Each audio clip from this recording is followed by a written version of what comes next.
Bro, I am in loss for words. Look at how they left this gooseneck. Brother, what?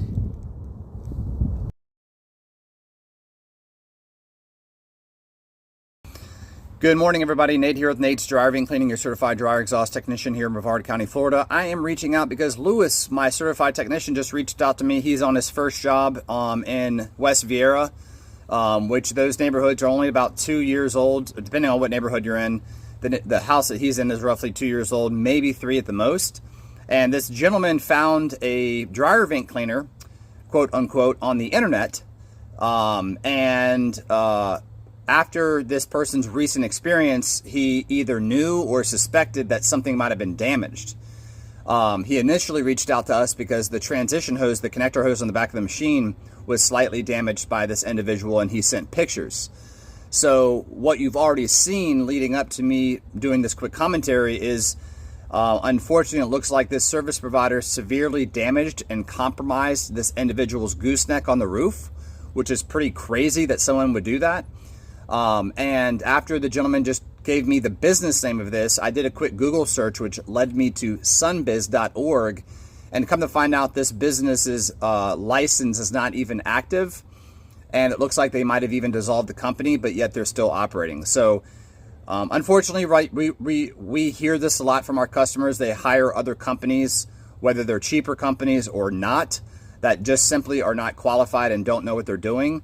And in no circumstances should this gooseneck ever been intentionally compromised and destroyed like it was. And now this person's gonna have to get a new vent cover to prevent rain intrusion from going into the dryer vent.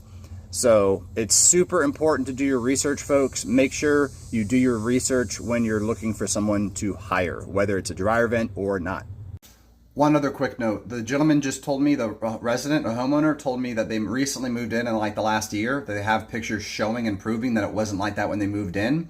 And this is the only person that's been on their roof. So that's unfortunately like the only way that you can connect the dots on this situation. And I proceeded to tell the gentleman that if it was like this when that service provider went on the roof, then the gentleman would have and should have immediately disclosed that information for matters of transparency. And the fact is that individual did not, which leads, it just further connects the dots that this individual is the one who messed it up.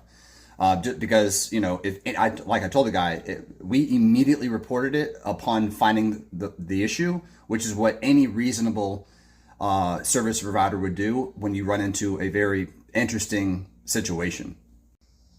So just to reiterate, it takes 2 to 5 minutes to do your research on service providers. Don't neglect research when you're choosing service providers, whether you use Google, ChatGPT, whoever. My company is hyper focused on integrity, on documentation, on taking pictures, and transparency. So and you can see that throughout all of our many Google reviews. We've now exceeded over 1,600 5-star reviews, and many of which people mention how we provide pictures, our communication is on point, so on and so forth.